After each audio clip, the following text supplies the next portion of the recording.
Welcome everyone to the Pantheon. I'm your host Ray, and today we're looking at a CW series, well, the one and only season of CW series, Naomi, starring, you know what?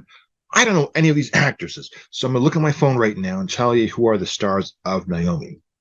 It's the showrunner was Ava DuVernay. She is a very well-known director. I knew her 2013 when she did a short film 13. It's a documentary which got nominated for an Oscar. It's about the 13th Amendment. I was actually hoping she'd win. Besides the one actor, Timothy Oliphant, who plays Naomi's adopted father, there is not, the actors here are relatively unknown. You know what? I'm not even going to go bother you with looking at who it is, just to kind of give you an idea, which is refreshing because you don't know, you can connect with these unknown actors. And it's kind of like, you know, it's like, it's very much like Miss Marvel, where the characters there were basically unknown. The villains, the heroes, even the side characters, there were no big name stars to attach itself. So you would have an even playing field, a clean slate, and we're just learning to get used to the characters. So Naomi is a person who is a fan. She's a girl who has a website or a blog that's dedicated to, or TikTok account, if you will, dedicated to Superman. And in this world, Superman is, this is weird because Superman is either fiction or real, because they have a comic book store where they read the comic book of Superman, yet he's also exists as a myth in, or as a real life character. I'm leaning to the point of it being a fake character because they think Superman is some sort of like stage prop, like stunt, some kind of media stunt, and they pulled it off because there was a fight between Superman and some intergalactic character, and they kind of trashed the downtown core for literally for about 2.5 minutes or maybe 30 seconds, depending on the footage they got. But we do get characters as we go along who are alien. We do get characters who have secrets.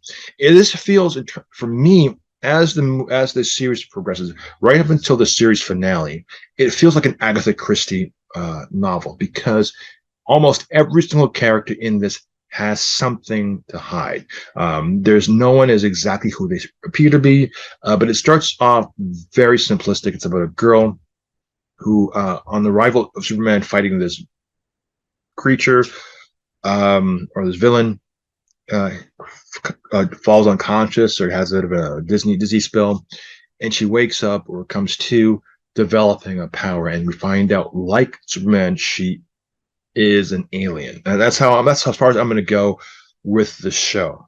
Naomi, in terms of the comic books, is the property of, well, ended up being a property of DC.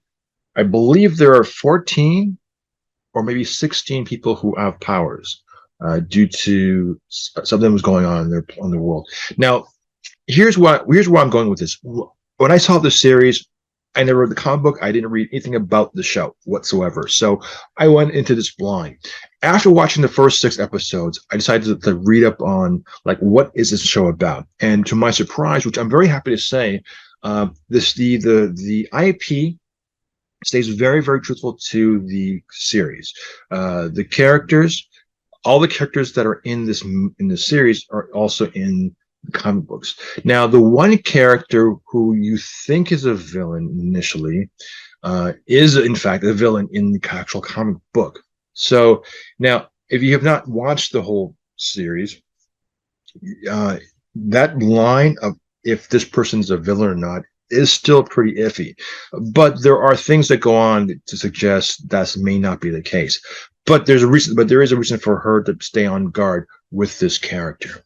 You have another character who is from essentially is Hawkman. Let's call it what it is. You have a character who is essentially Hawkman, but they're not going to say it's Hawkman because they can't afford the rights for it, I guess. I don't know. But he is from Thanagar, and he is a person who has metal wings and can fly. I'm sorry, I'm laughing because it's just making, as I'm saying it out loud, I'm realizing this is a preposterous show. Now, she has a Scooby gang, kind of like Buffy the Vampire Slayer, where when things go on in her town, her and the gang kind of go and investigate it, you know, and they kind of, they get the pop-up villain here or there, or they go on a limb risking themselves getting expelled or going to get into detention or something like that in order to figure this thing out. The one part of this series that it's just too easygoing. These characters are way too compliant to help to do this one thing, and there's not necessarily a reason for them to be this compliant. You do have a love story triangle between the boy who she has a crush on and her best friend, which is very similar to the Miss Marvel series, where you have the best friend who's a tech, and then the new kid in town who the lead or the principal actress isn't falling in love with or has a crush on and is starting to date. So there is a bit of a friction, but this is more of a class struggle, a military old school versus the new wave kid or the new wave of thinking, and there are clashes. What makes this unique is that they're not, no one's the geek realistically. I mean, this is sort of keeping it true to today's world, where it's like no one, the geek with glasses and the calculator in the pocket and a little tape in the, no, that's gone. That doesn't exist. Everyone, even the girl who's a little chubby, the girl who's like the cheerleader, they're all, no one is pigeonholed to be that stupid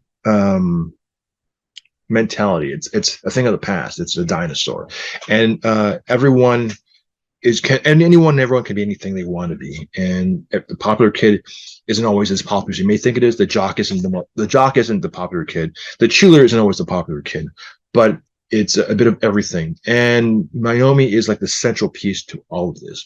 They open up at a house party, of all things. And, and it's a coming of age where they make mistakes. All of them make mistakes, and they're all learning from the mistakes. So the part for me that's fun is the discovery of who she is, the discovery of her powers. The part I don't like of it is that sometimes she's a little too defiant and too headstrong. And sometimes I guess, yes, it's a woman's perspective, and I understand that.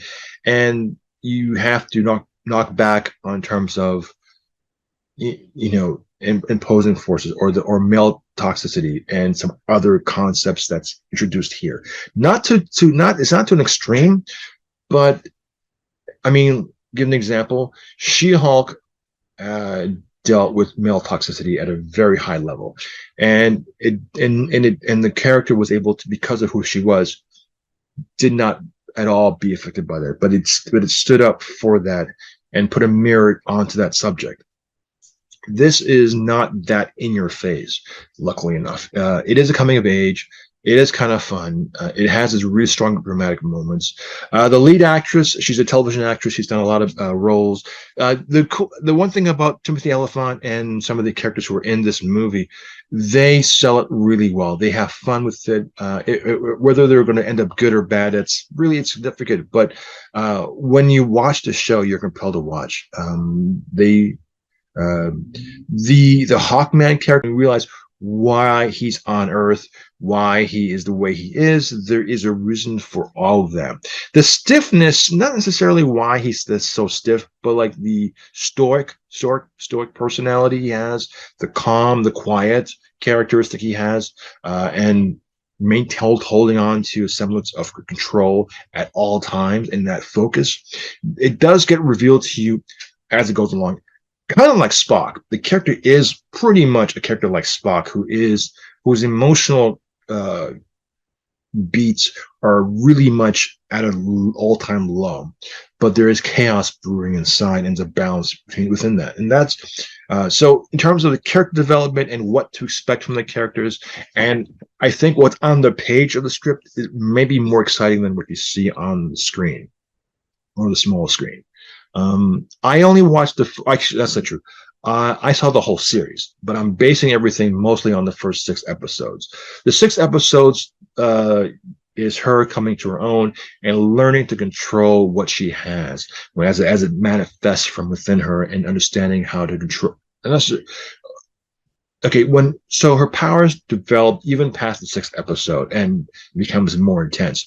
But within the first 6, you get your first super villain. You get a big brother villain, if you will, and you get deceit and a big bad that you don't know what's coming, and all things lead to the end, and that's interesting because it is as disjointed as it may feel initially. It's carefully constructed out to the way where it's going to attract the audience, and having that kind of a Scooby Gang and fun approach to it really helps smooth out the wrinkle, iron out the wrinkles in the script or in the show itself. It does run slow. But luckily, it's only 10 episodes or 12 episodes, I think it is. And by the end of the 12 episodes, you do feel a sense of accomplishment. So hopefully you'll like it, and we'll take it from there. So with that, I am Ray, and we'll talk to you later. Take care.